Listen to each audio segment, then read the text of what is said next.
Hello viewers, আসসালামু আলাইকুম। Welcome to back রাফুডস cooking চ্যানেলে। তো আজকে আমি তোমাদের সাথে শেয়ার করব বিফ পেশোয়ারি। পাকিস্তানের এই ভাইরাল বিফ পেশোয়ারি এখন জনপ্রিয় হয়ে উঠেছে। তো আজকে আমি তোমাদের সাথে সেই রেসিপিটাই শেয়ার করব। তো বিফ পেশোয়ারির জন্য আমি এখানে প্রথমে একটি স্পেশাল মশলা তৈরি করে নেব। তার জন্য এখানে কিছুটা কাঁচামরিচ, এলাচ, লং ও গোলমরিচ নিয়েছি।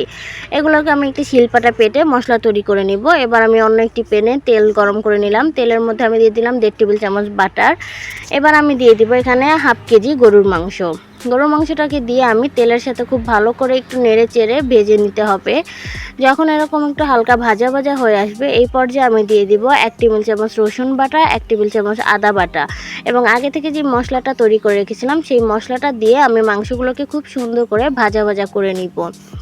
একটু ভাজা ভাজা হয়ে আসলে আমি এর মধ্যে দিয়ে দিব কুচি করে রাখা পেঁয়াজ। আমি এখানে পরিমাণ মতো পেঁয়াজ দিয়ে দিলাম।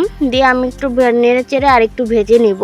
ভাজা হয়ে গেলে দিলাম 2 টুকরো তেজপাতা দিয়ে আমি ভালো করে আরেকটু নেড়ে চেড়ে ভেজে নিলাম। এবার দিয়ে দিলাম পরিমাণ মতো লবণ দিয়ে আমি একটু ভালো করে ভেজে নিচ্ছি। এবার দিয়ে দেব গোটা কিছুটা আলু। আমি এখানে 2টি আলু কুচি করে কেটে নিয়েছি। এবার আমি আলুগুলোকে দিয়ে খুব সুন্দর করে তেলের সাথে ভেজে নিচ্ছি। ভাজা হয়ে গেলে আমি এখানে পরিমাণ মতো পানি দিয়ে দিব সেদ্ধ করার জন্য। পানি দিয়ে আমি ঢাকা দিয়ে রাখবো 1 ঘন্টার জন্য। 1 ঘন্টা পর ফিরে আসলাম। আমার মাংসটা অনেকটাই সেদ্ধ হয়ে এসেছে, দেখতেই পাচ্ছেন কীরকম সেদ্ধ হয়েছে। এই পর্যায়ে আমি দিয়ে দিব এখানে 1 টেবিল চামচ জিরার গুঁড়া ও 1 টেবিল চামচ ধনিয়ার গুঁড়া। এই যে এখন আমি দিয়ে দিলাম ধনিয়ার গুঁড়া ও জিরার গুঁড়া।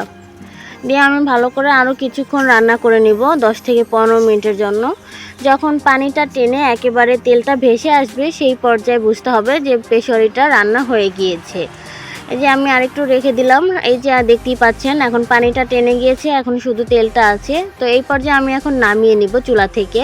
তো আপনাদের একটু পরিবেশন করে দেখাচ্ছি এটা দেখতে কতটা সুন্দর হয়েছে এবং খেতেও কতটা ভালো লাগবে। আপনারা দেখেই বুঝতে পারছেন যে কালারটা দেখে বুঝতে পারছেন যে কতটা সুন্দর হয়েছে এই বিফ পেশোয়ারিটা। চাইলে আপনারাও ট্রাই করে দেখতে পারেন, অবশ্যই ভালো লাগবে। ধন্যবাদ।